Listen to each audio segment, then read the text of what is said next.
got off to a bit of a rough start. I thought we were playing hard, but they were just playing a little better. And, 36 is a lot to give up in the first quarter, but our second quarter got us back on track. We had a lead at halftime, and then, second half, we did what we needed to do to get the win.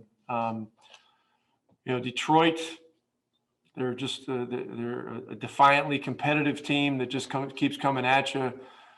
Grant had a big night, but Finney-Smith got the defensive belt really because of what he did in the second half. Slowing him down at least a little bit in the second half. So much needed win, and we got to get ready for tomorrow. Isaac? Yes, Rick. What did you like about Dwight Powell with the starting unit? The other night against SAC when we were really struggling, he came in and changed the game, with hard physical play.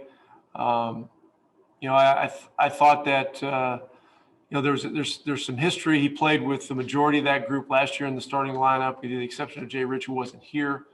I just thought it was a changeup that we needed.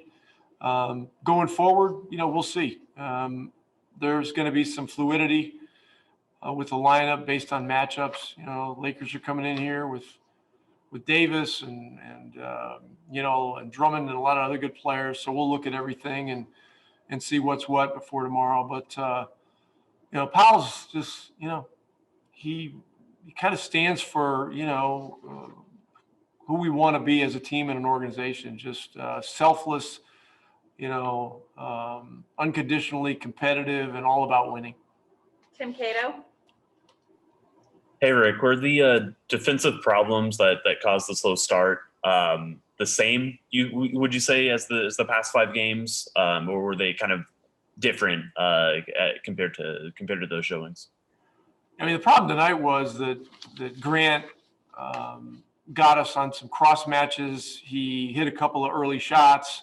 He got a couple of and ones. It just that got them going, and it got us up against it a little bit. But we kept our poise and kept battling in there. And look, as I've been saying, all these games are tough.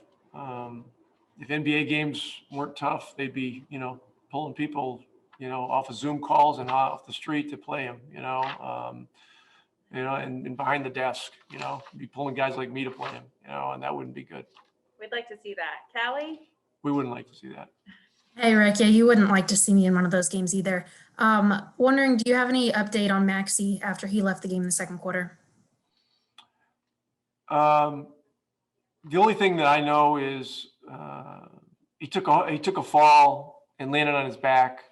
To my knowledge, from what I heard, X-rays were negative. But he's got a pretty substantial bruise based on, what Casey told me and Doc told me and how he's moving.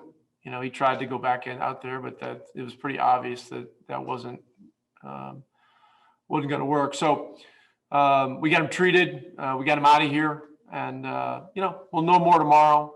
We'll see how sore he is in the morning and all that. But it was it was a tough fall. He hit hard, and I don't remember who charged into him, but that was a hard hit too.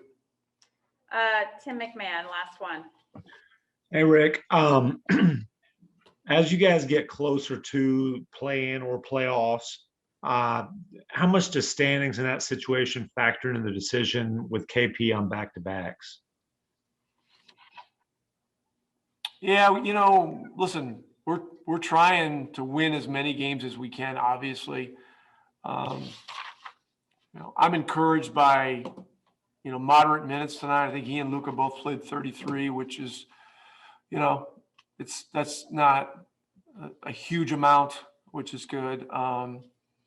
That's the only good thing about him being in foul trouble tonight, is it probably knocked a couple of minutes off, but it really is more about how he's feeling and those kinds of things. We wouldn't make decisions on whether to play guys and if there was any reason or any evidence that it would compromise, them physically. So I'm hopeful that he'll be good for tomorrow.